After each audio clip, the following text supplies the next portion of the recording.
get your RC cars and screwdrivers out, because today we will be making a remote-controlled pyrotechnics igniter. Whoa! So guys, here I have an RC car. These are the ones where you can attach Legos. They come in kits. You can attach Legos to it, and then it makes this cool looking car. I just took all the Legos off.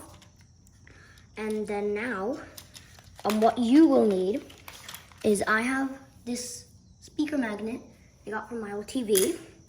And this is the battery pack for this. Right now, if it isn't charged, you should put it to charging. This battery pack here is 3.5 volts, 3.6 volts. So I'm just gonna put that to charging. And I have some tiny screwdrivers, this big screwdriver, and this pack of tiny screwdrivers.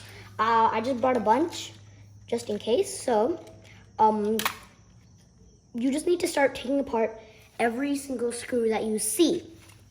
It'll help you take it, and don't cut any wires just yet.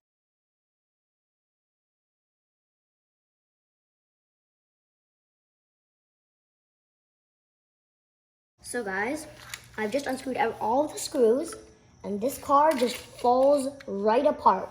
So this is the inside of my car. I've already done this with an exact same duplicate. So this is my second one.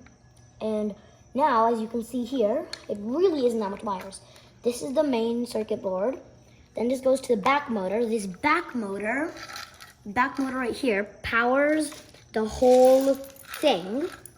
This powers the whole back wheels, which make it go forward and backward.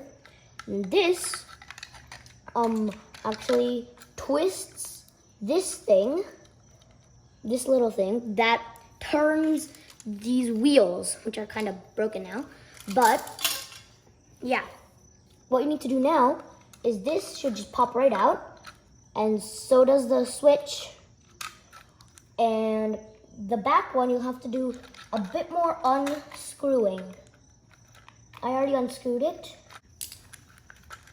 Okay, wow. So this whole thing just popped out. The motor's right here. This is this. And then this gearbox is pretty helpful.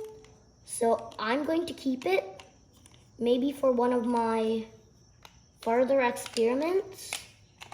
So now we have this out.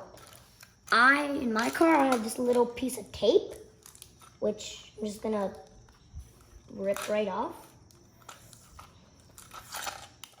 Okay, now the whole thing should pop right out, except for this. The battery thing on mine is a bit tiny. And what I did last time is I had to drill holes to make the hole bigger so we could pop it out. So you need to get this out if you can, guys. But now we have the whole electronic circuit. Wow, the magnet motors are strong. They're attracting some of the screws. So now, as you can see, there's a bunch of screws here, and this pretty cool spring that you could use for something. But I don't think regular cars have that. And these are just screws. You can just take them off and do whatever. So now you have this whole system. Now what I would recommend doing is plugging in the batteries that you just charged. These are freshly charged. You can plug them in and make it and get the remote control and see if it's still working. If all of them are still working, that's good. Then you can continue on to the next step. So guys, this one that I just completed actually failed to work. The connection overheated a bit and something happened. And this is just the board. Since it didn't work, I cut off both of these motors to use for other projects and this switch, which is pretty cool. So now I will be showing you how to make it. Okay guys, this is the one that I have just finished making. Now I'll be showing you how you guys can make it. First, there's two sets of motors. There's two motors.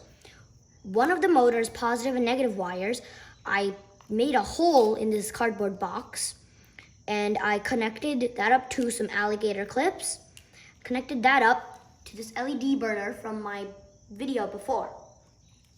And then I made this little hole so I can plug in the battery right here. I made this hole for the switch right here. And that is basically it. You can plug the battery in here, turn it on using the switch, put this here.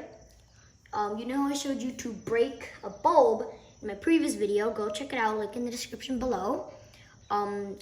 Put that broken bulb in here.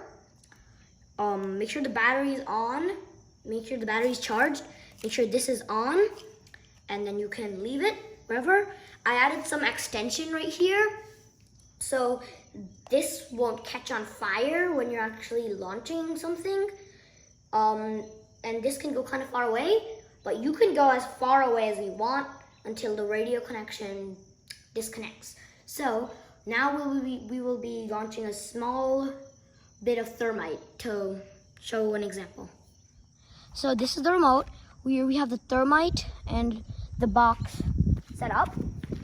The watering thing is right there. I'm gonna plug in the batteries now. Okay. I'm gonna keep a bit of distance. Okay.